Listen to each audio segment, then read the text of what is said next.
सब हमसे दुश्मनी निभा रहे हैं, फ़लाँ मेरा दुश्मन हो गया है, फ़लाँ कम्युनिटी के लोग हमसे दुश्मनी करते हैं, या हमें अब डर लगने लगा है। इस तरह के बहुत से शिकायतें उनके लबों पर रहती हैं। बिस्मिल्लाहिर्रहमानिर्रहीम, नहमदुहु व नुसल्ली अला रसूलिहिल करीम। हज़रात गिरामी, आज जब हम मुआशरे में नज़र डालते हैं तो हमें अपने मुस्लिम मुआशरे में हर शख्स शिकायत करता हुआ नज़र आता है। ख़ास तौर से आज के माहौल में उसकी एक शिकायत है कि सब हमसे दुश्मनी निभा रहे हैं, फ़लाँ मेरा दुश्मन हो गया है, फ़लाँ कम्युनिटी के लोग हमसे दुश्मनी करते हैं, या हमें अब डर लगने लगा है।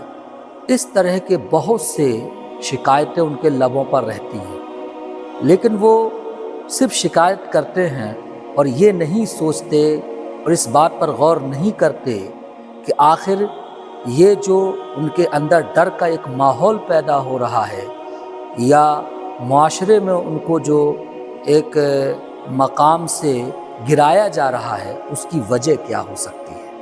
उसकी एक वजह ये है जो सबसे अहम है कि आज मुसलमानों ने अपना ताल्लुक़ अल्लाह की दहलीज से तोड़ दिया है।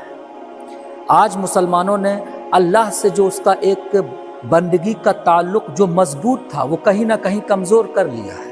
इस बात पर कोई गौर देने के लिए तैयार नहीं है कि क्या हमारा और रब का जो ताल्लुक़ है वो ताल्लुक़ मजबूत है, या जैसा होना चाहिए था वैसा है, या फिर उसमें इतनी कमज़ोरी आ गई कि अल्लाह की रहमत हमसे रूठ गई और उसके नतीजे में आज हमें ये सारी की सारी चीज़ें दिखाई दे रही हैं।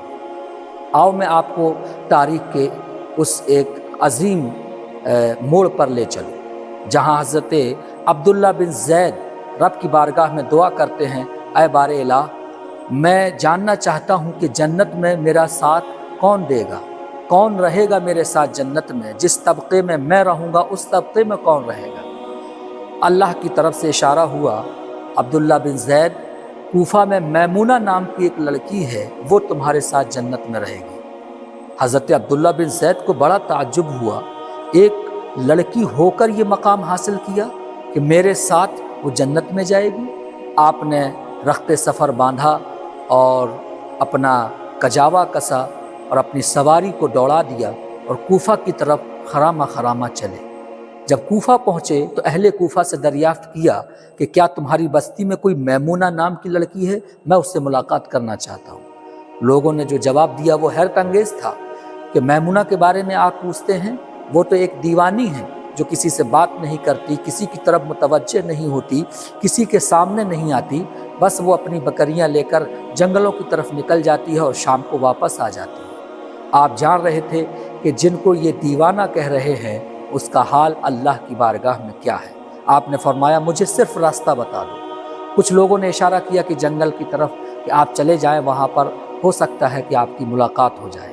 हज़रत अब्दुल्ला बिन ज़ैद जब तलाशते हुए उस मकाम पर पहुँचे जहाँ हज़रत मैमूना थी, तो आपने ये मंज़र अपनी आँखों से देखा कि हज़रत मैमूना पेड़ की आल में अल्लाह की बारगाह में सजदे में है और उनकी बकरियों की जो हिफाजत हो रही है वो जंगल के भेड़ियों के ज़रिए हो रही है। बड़ी ताज्जुब की बात थी कि जंगल के भेड़िए बकरियों की हिफाजत करने लगे। जैसे ही हज़रत मैमूना ने सलाम फेरा, सलाम फेरने के बाद फ़ौरन उनको सलाम किया और नाम लेकर सलाम किया कि आए अब्दुल्ला बिन ज़ैद, तुम्हारे ऊपर सलामती हो। उन्होंने कहा कि मैमूना, ये पहली मुलाकात है और पहली मुलाकात में आप मेरा नाम जानती हैं। इरशाद फरमाया कि अब्दुल्ला बिन ज़ैद, जिस ज़ात ने तुम्हें मेरा पता बताया है उसी ज़ात ने तुम्हारे आने से पहले तुम्हारा नाम मुझे बता दिया।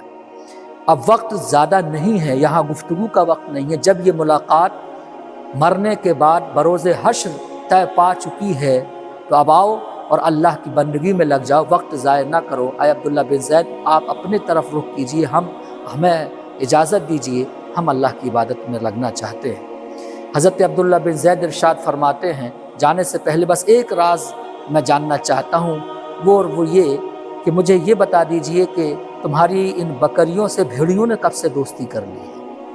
حضرت میمونہ ارشاد فرماتی ہیں، عبداللہ بن زید، جب سے میمونہ نے اپنے رب سے رشتہ کر لیا ہے، جنگل کے بھیڑیوں نے میری بکریوں سے بھی تعلق بنا لیا ہے۔ یہ کوئی واقعہ صرف سننے سنانے کا نہیں ہے، بلکہ اس میں ایک نتیجہ ہے، اس میں ایک حل ہے کہ جب بندہ اپنے تعلق اور اپنے رشتے کو اپنے رب سے مضبوط کر لیتا ہے تو دنیا کی ہر شے اس سے رشتہ جوڑنے کے لیے خود بخود آمادہ ہو جاتی ہے۔ آپ یہ اللہ والوں کی جو بارگاہیں ہیں، غریب نواز کی بارگاہ دیکھ لیجئے، کیا آپ کو لگتا ہے کہ وہاں صرف مسلم حاضر ہیں؟ نہیں، بلکہ وہاں ہر مذہب کا، ہر عقیدے کا انسان آپ کو صرف اس لیے مل رہا ہے کہ غریب نواز نے اللہ سے اپنا رشتہ مضبوط کیا۔ آج اس کی اللہ کی مخلوق، ہر مخلوق یہ چاہتی ہے کہ غریب نواز سے میرا تعلق ہو جائے، وہ انہیں حقارت کی نظر سے نہیں دیکھتی ہے۔ تو اگر مسلم معاشرہ اس بات پر غور کرے کہ اس نے اپنے رب سے جو تعلق کمزور کر لیا ہے وہ مضبوط کیسے کرے، جب تک وہ مضبوط نہیں ہوگا تو پھر اسے اسی طرح کی پریشانیوں کا سامنا ہوگا۔ السلام علیکم ورحمۃ اللہ۔